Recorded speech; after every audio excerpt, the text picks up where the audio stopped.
Right. Poor Freddie's got to follow that. Sorry, mate. Right. Everybody, please give it up for the groom of the day.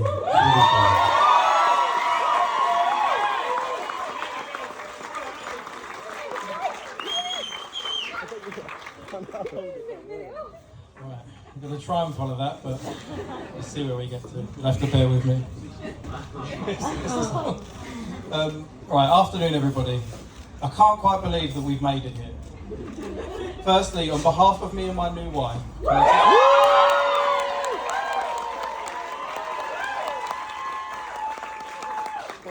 is going to take a while. Can I just say thank you to you all for making it? When Meg and I were thinking about this, what this day would be. Shut up. And what we enjoy the most, just seeing all of you, our favourite people in the same place, was what we both landed on.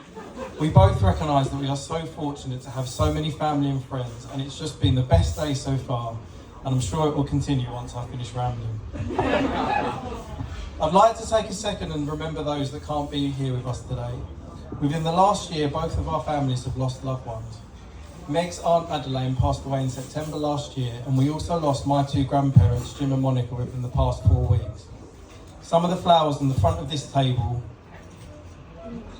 are from the joint funeral last week. We missed them all dearly, and I'm sure they're all up there looking down.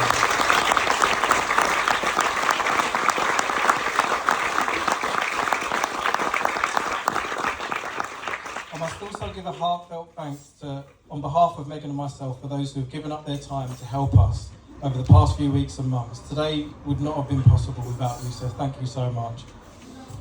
I'll now say some nice words about all the lovely people sitting up here next to me and in and amongst you, starting with the two beautiful bridesmaids and my new sisters, Emma and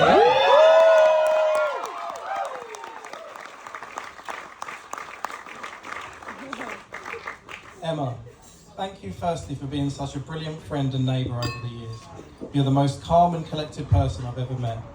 Meg and I have thoroughly enjoyed the countless lazy Sunday afternoons or random weeknights spent with you, Kim and Paul in number 27, dusting off multiple bottles of wine. Big up the Opal Massive. Despite being the most intelligent and unfazed person ever, you do have those moments where the cover slips. So I'm sorry, but I'll never forget that time you walked into that lamppost and sofa. Liv, I can now say that I truly know what it's like to have a younger sister, and also a bit of an idea of what it's probably like to be a parent.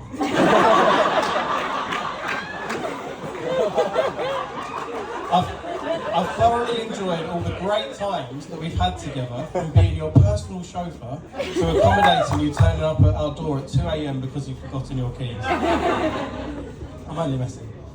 We've had a lot of fun over the years, especially when playing Overcooked, and you are the life and soul of any party. Bring on tonight.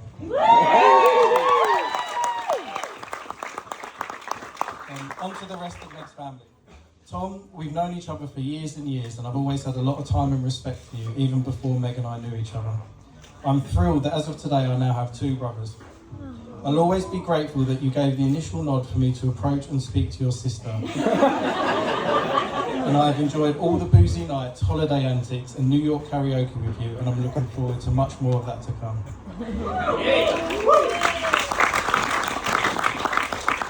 Izzy, the biggest thanks to you first. Everything in this club, the order of service, the invitations, anything that has words written on it to do with the wedding was all produced by you. Meg and I have nowhere near that capability, so thank you for helping us out. Especially after looking after the little. You're the best mum to him, and you're so kind and thoughtful. And yes, I also mean that you unintentionally tried to cheat us playing cards on holiday a few years ago. We've had some great times together, and long may it continue. Bailey. Firstly, thanks for a lovely speech. I had this written here, but it genuinely was a lovely speech. I don't think I could have chosen a better father-in-law. I I know it's not a given that we would get on well, but I feel like our mutual love for Guinness and West Ham, well, maybe not West Ham all of the time, served as solid foundations for our relationship and for a new man coming into the family. I've really enjoyed all the times we've spent together, and I look forward to catching loads of fish and the many Swedish log fires on the beach in Dill. Catherine, not only are you my Sambuca drinking shot buddy, you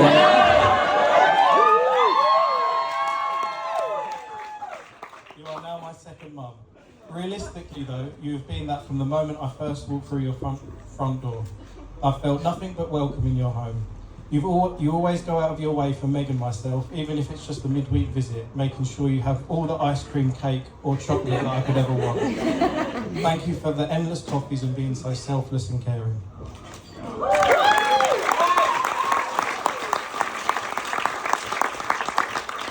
Church, my best man.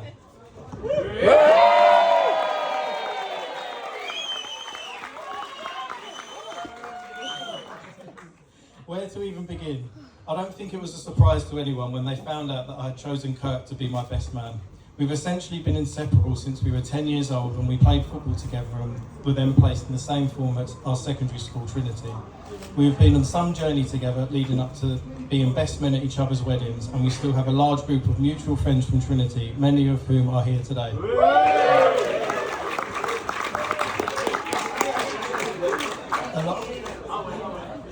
Along with Luke, the man who has had a hand in organising every stag that we've ever been on, the one with his hand. Thank you for pulling together a class weekend in Galway. I appreciate that going to multiple stags per year is something that we've all been doing for 4 years or so now. Thank you so much, all of you, for coming. Special shout out to Dad, Uncle Richard and Bernard for mucking in, putting up with us and losing all your money playing dice and card games.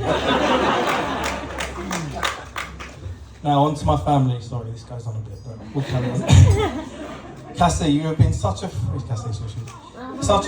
fantastic addition to our family. Meg and I have loved your wedding in Knoxville, and we had such a brilliant time with your family and friends. We're really looking forward to some trips to the States in the future. We've had so much fun hanging out with you since you moved over here, especially teaching you how to do your best Cockney accent. If anyone wants to hear it, then do track her down later this evening. She's the one in the blue dress right in front of me.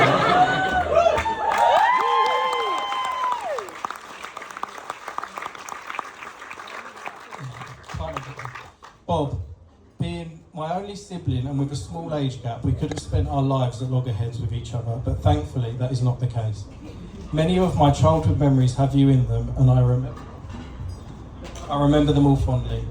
From the delights of various family holidays and trips abroad, guilt-tripping me into playing pool with you at the hotel lobby because I was too shy at the time, to us both standing on the porch in our pants after not being allowed in the house due to being covered head to toe in mud following football training. We've been through it all. More recently, I enjoyed our plane, train and driving adventure to Prague to watch West Ham lift the European trophy. I had to get that in there somewhere.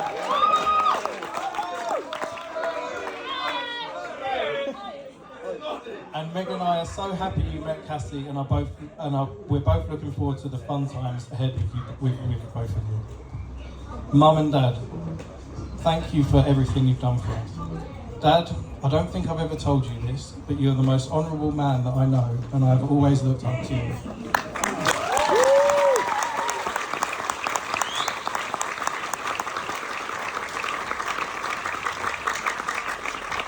You have played a huge part in shaping the person I am today, and whenever someone tells me that I'm just like you, it fills me with pride.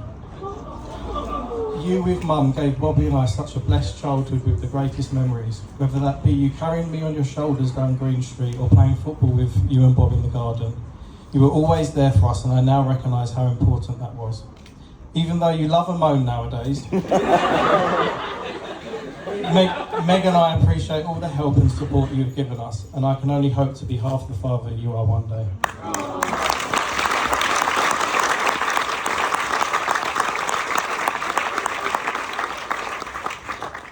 Mum, I think Bobby and I owe you a huge debt of gratitude.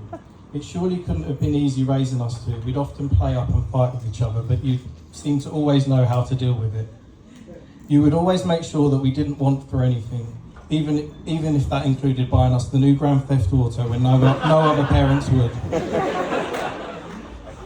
Nothing ever seemed to be too difficult, and you seamlessly managed our home and still found time to cheer us on every Sunday at various football pitches across Essex and East London.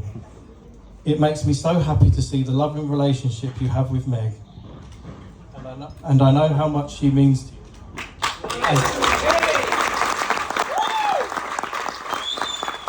I know how much she means to you, as every time I ring you, your first question isn't "How are you, Fred?" It's "How's Meg?" Thanks for everything, Mum. Right, this is the last one. On to the bride and my new wife, Megan.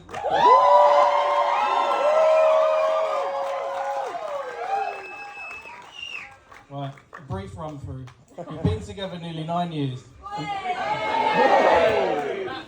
Yeah. We first met in London in Broadgate Circle before all the weird furniture was there at the bar in Botanist. An inebriated younger Fred struck up the courage after 4 or 5 pints to ask young Megan whether she was Tom Jacobs' sister. To which her response was, maybe. And that was it. She was then stolen away by a work colleague.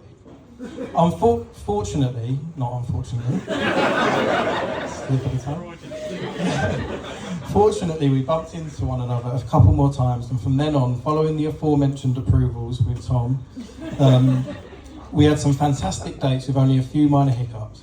One of these dates included the 7 a.m. breakfast in the Duck and Waffle, some 40 floors high in the Heron Tower, where it just happened to be completely cloudy at the top with zero chance of watching the romantic sunrise I had planned. Another date started with me being grilled, literally grilled by the way. I was cornered against the boiling hot radiator and threatened by a cabal of Meg's aunts, led by her godmother, to have my legs broken if I wasn't an upstanding gentleman. Where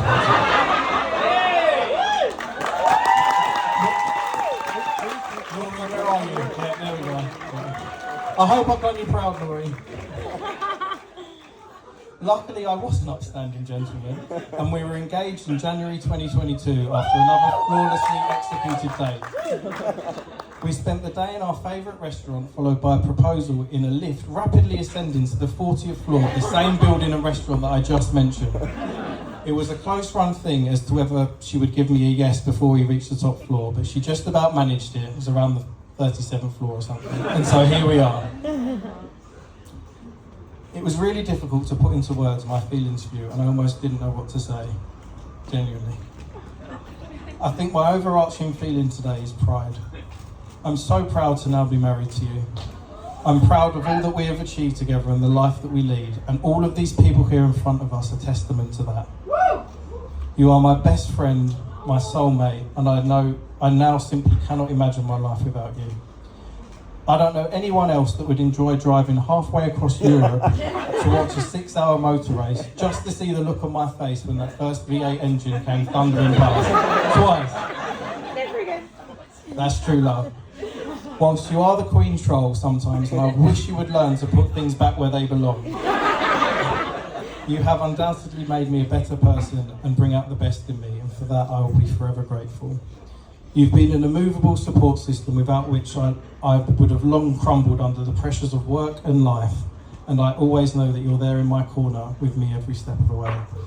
My mum and dad love you, my family loves you, my grandparents loved you, and I love you, Meg. I'm absolutely thrilled to finally call you my wife, and I cannot wait for our married life to begin. Can I all ask you to join me in raising a toast? To my new wife, Megan.